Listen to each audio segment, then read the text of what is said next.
Ooh, ooh, ooh, my lord. Oof, oof, oof. Talk about a L.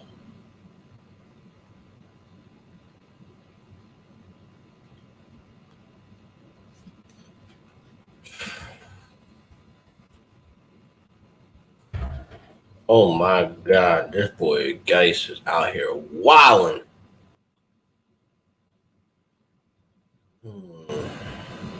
Win. Let's talk. Tap in. Gary's Guice. Domestic violent charges. Dear God, what are you doing? You're an NFL player. You're supposed to carry yourself at another standard. You're supposed to be up here. You're supposed to be away from trouble, outside of all that bullshit. You should be quarantined right now, honestly. You know what I mean? But it's like, I hate when NFL players get in this situation and then, like, there's no return, especially when it's domestic violence. I know when he got drafted, it didn't really stick. He kind of fell in later rounds, but he still was drafted. So he still got that opportunity. He still got that shot to actually, perform, and dealt with injury. But now it's like he has off field issues, injury issues. His career's over. Like, it's basically done. Like, there's no return after this. This is like a Ray Rice situation without the video of Ray Rice. Ray Rice. Oh my God, I can't say Ray Rice. Anyway, his career is done. So we're here to talk about who is the guy to own in Washington. And I seen a lot of tweets once this news broke out. Antonio Gibson, AP. I even seen some Bryce Love. And I'm a big fan of Bryce Love, so hopefully he can get worked into the mix of this. I'm not a big fan of Peyton Barber. I wasn't really like wild from him when he was with the Bucks. He's not really an option that I feel like needs to be drafted right now. But it's definitely crazy how just overnight all this shit shifts. Like, now AP is a guy you're going to get very cheap, or you're going to get him, in the mid rounds now, because I think he has the immediate edge. I think he's the veteran there. We know AP is aging, but I don't really think that Ron Rivera is going to hold him back. He's not going to put a short leash on AP. I mean, if you got AP on your running back roster, why not? Full send. I think he'll get at least 10 to 15 touches if, he plays his cards right. But a lot of people are saying this Antonio Gibson guy, third rounder or whatever, he originally, was evaluated for running back duty, but he's been playing a lot of wide receiver roles. So I think they're going to use him in the slot more. I don't really see him being a full send at running back. They're definitely going to try to utilize him. He's going to be like a fill-in player. Basically, he's going to be moved around a lot. So I don't think that's a definite to put all your money in one basket for Antonio Gibson to be your, your running back that you're going to have on your roster. Not saying he's going to be like your running back 1 or 2, but a lot of people are drafting him as a flex or RB4 or whatever the case may be. But I feel like he's going to be more invested into the slot position. He's going to play more wide receiver. He's going to play special teams. He's definitely going to be the return man. That's definitely a plug and play situation there. But when it comes to who to own in Washington, I think the obvious choices here or guys that are going to be playing running back, somebody who's been there for a while. And I definitely think you investing on AP right now for people who are already drafted and he's still on the waivers, which I'm 100% sure, because the only 2 people I've seen drafted in the recent drafts that I've been in has been Antonio Gibson and Guice. But you were taking a risk with Guice. Guice is still going a little too high with the injury. But now that Guice is cut, I mean, there's no return. There's no return after this. They didn't even give him a chance. You know what I mean? Like, once the charges hit, we don't know what the situation is. We don't know if he actually did it. We don't know what's going on. There's really no news on what's happening with Guice right now with the charges and stuff like that. But Ron Rivera said, nope, no bullshit. You're cut. You're out of there ASAP. So that is like crazy to me that, you put yourself in that situation when you're, an NFL player, that you're that 1%. Like, that's all you need to keep on your mind as an NFL player when you're walking these streets or you're going to these parties or you're putting yourself in fucked up situations. 1%. Only 1% makes it to the league, to the, to that high level of professional football. So it's like, for you to throw that all away for something that you possibly could have avoided, but just not be there in that situation. And I'm pretty sure, it was probably like a heated argument, and when you get in those heated arguments, man, just walk away. It's not worth your career. Like, even if you're not a professional player, even if you're just, a regular Joe in these streets, man, like, you shouldn't be trying to put your hands on women. You shouldn't be putting yourself in those situations where the level of frustration can elevate to get to that point. Walk away, man. Just walk away. Like, let's say this is a situation where, the female or male, we don't know what it is. We really don't have news, and they're lying to destroy his career or whatever the case may be.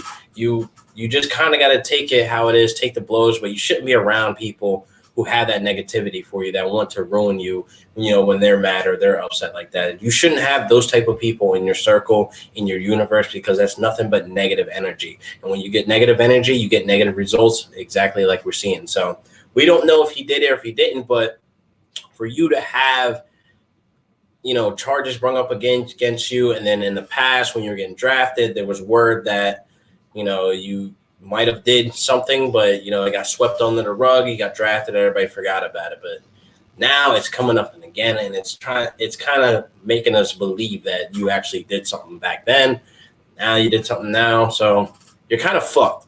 You know what I mean? You're fucked. You're basically not coming back. Like, there's no Guice in the NFL anymore. So again, moving forward, draft day, definitely think AP is the guy that you need to go get as your number one. I'm pretty sure Antonio Gibson was already drafted. He's not available for you guys who drafted, but for guys who are having drafts coming up, I definitely think if you're going to invest in Antonio Gibson, again, like I said, I think he's going to be used more in that slot role. He's going to be used more as a wide receiver. He can be moved around, but there's a very crowded running back room, and I think if you remove him from that running back room, it gets a little bit lighter, and then it starts making more sense if we can get AP, Bryce Love, Peyton Barber, which I don't think he'll get any love. I think J.D. McKisson's there also as well. It's very packed there in Washington. So if they could just cut it up just a little bit, give AP like 10, 12 touches, Bryce Love, give him a shot, see what he's about, because he's really not having opportunity, to showcase what he can do. I'm sure in practice he's practicing hard.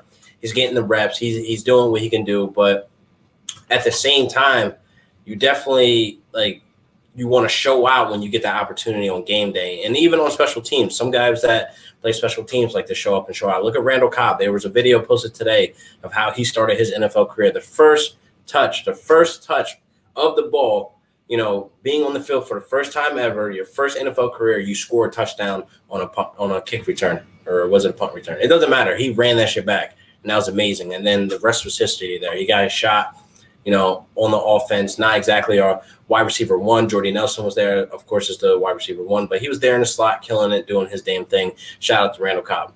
But anyway, moving on to bigger and better things. Bryce Love needs that opportunity. I think he's a guy, he's a deep sleeper. I think that's a guy that you want to invest in once AP's gone, Antonio Gibson's gone. Just go ahead and grab Bryce Love as late as you possibly can. He'll probably go undrafted, but I think he's the guy that has to step up over a Peyton Barber, over a J.K. McKisson. I definitely think that's who I want to invest in if I want to invest in any Washington player when AP and, Antonio Gibson are gone. So I definitely think draft day is going to be wild. I mean, we're probably going to see AP going like the 9th, 10th round. Antonio Gibson probably around there, if not higher, like the 7th round, because, a lot of people are on this bandwagon. Antonio Gibson is going to be the RB1, but we know that's not the case. He's going to be utilized as a wide receiver as well. So I don't like those odds of investing high on Antonio Gibson when I know he's going to be used as a wide receiver as well. So it's going to be kind of weird trying to figure out what he's playing this week. They might put him at wide receiver, a game scripting. He might be wide receiver this game, against the Seahawks or whoever. And the Seahawks lock that shit down. That's about a quarter, 2 quarters of wasted plays trying to get him going at wide receiver, and then they try to flip him to play running back, try him. It's just going to be a mess. It's going to be a fantasy mess with Antonio Gibson. And I was going to be quiet. I wasn't going to say anything about Antonio Gibson, but now I'm kind of forced to, with this whole Guice thing of him being cut. So it's an attractive pick. I see why people want to pick him up, but I definitely have that fear that he's going to be utilized, more of like a 60-40, wide receiver, running back, you know what I mean? We just don't know. We're not in that locker room. We don't know what Ron Rivera's thinking. We don't know what the offensive coordinators think and how to use him. But he's definitely been sitting in on running back, meetings. So I definitely think he's going to be like that plug and play, if it's running back this week or wide receiver this week. Hopefully, in fantasy, he doesn't make it a complete mess, but you're not investing that high. Hopefully, you're not on Antonio Gibson. But I definitely think AP gets the RB1 role there in Washington. He gets the leg up.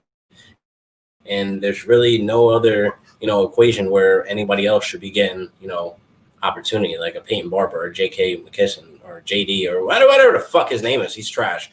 So I think that with this whole Guice thing, man, it just shows you how shit can happen overnight. It can just straight up just kill all rankings and kill that depth chart. It makes things very interesting to see. And like, I own Guice in 2 of my leagues that I've already drafted in, and I got to go drop his ass. I might do it right now because I know AP's going. I know Antonio Gibson's been drafted already. I know Bryce Love is probably going by now too because a lot of people are showing him love finally. You know what I mean? I hope he gets his shot. I hope he gets his opportunity.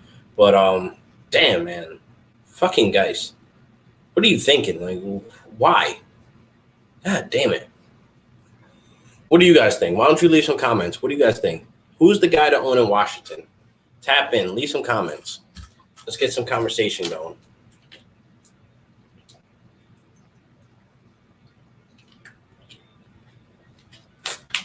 God damn. Guys just ruined everything. Whew.